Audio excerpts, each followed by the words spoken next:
Welcome to another edition of Bible Time. This is the Tuesday edition, and we're in First Chronicles, chapters 19 and 20. And these are critical chapters for the people for whom it was originally written, and we're going to talk about that in a moment. But these are interesting and critical times in our country. I think a lot of people would agree with that. The election coming up, there's now an opening on the Supreme Court. There's a lot going on in our country. There's a lot of division racially, socially, and a lot of division over the coronavirus. There's a lot of things going on in our country, and that's why ever since Labor Day, we've been asking you to commit to praying every day for revival in our country. There's a great need for that. And we should be encouraged to pray along those lines because our God is a great God, and He responds to the prayers of His people. And if we're praying this for His glory, those are the kind of prayers He honors. But that's what leads us into our chapters for today, because this book, First Chronicles, First and Second Chronicles, was written after the people of Israel had come back to Jerusalem after their 70 years of captivity in Babylon. Probably written by Ezra, one of the key leaders of that time. And it's written to encourage the people. I mean, they've come back to their country that's been destroyed, decimated, and they have the task, the responsibility, the desire to reestablish their country. And so they're needing a lot of encouragement, and that's what Ezra is providing for them in giving them this history, and particularly highlighting the promises that God made to David regarding particularly the city of Jerusalem.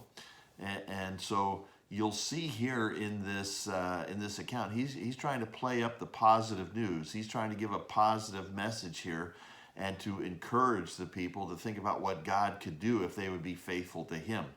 And so you see here in these two chapters, you see at chapter 19, David went in a decisive victory over the Ammonites, which really they stirred up. He was trying to be kind to them, but they stirred up trouble. David won a decisive victory. And then in chapter 20, you read about victories over Philistine giants. I mean, this is the kind of stuff to encourage the people that, hey, if God's on our side, these are the great things we can do. And the author is also kind of downplaying some of the not so good things about their history.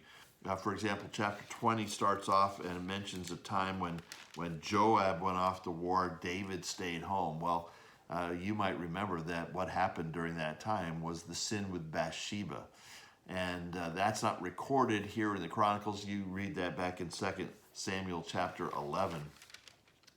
Because the author is not trying to talk about what the sins of the people in the past. He's trying to talk about what God has done in the past, and trying to encourage them that if we're faithful to God, He's faithful to His word. He's faithful to His promises. We can trust in Him, and we can move forward, and we can do what we've been called to do here to reestablish our nation and to reestablish our temple and the worship of the true God, Yahweh.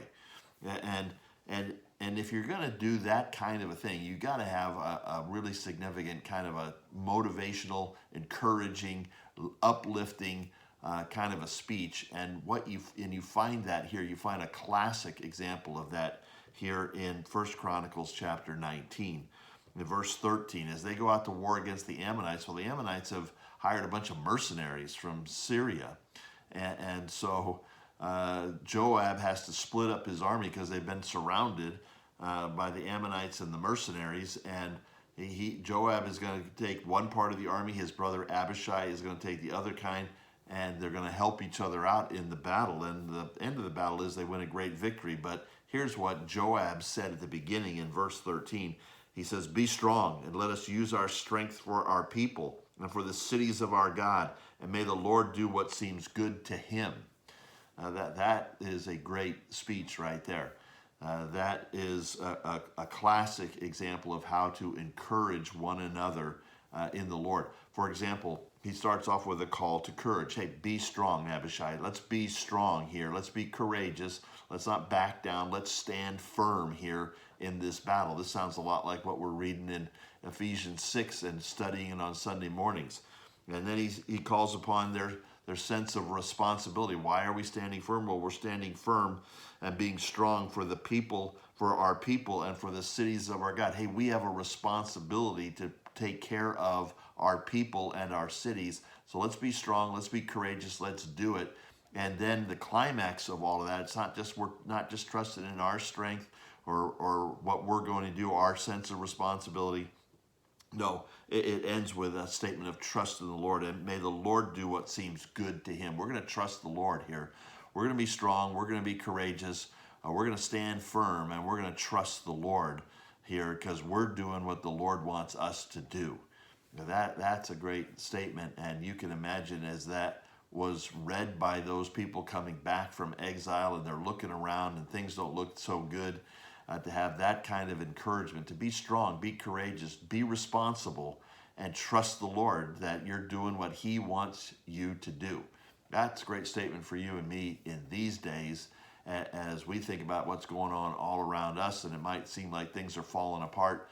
We can stand firm and we can assume responsibilities for the things that the Lord has called us to do, and we can trust him that he's going to be honored and he's going to be glorified in all of it. So these are great lessons for the people coming back from exile to learn, and great application for you and me in our day here as well. So let's learn the lesson and let's encourage one another. I trust that you're going to be meeting with your fellowship group this week, and you're going to be encouraging one another to stand firm for the Lord and stand firm in the strength that he provides with all of the pieces of armor that he has given to us. So I hope you'll have a great week, and that you'll stand strong for the Lord, and you'll bring honor and glory to him in all that you do. And we'll see you tomorrow for more Bible Time.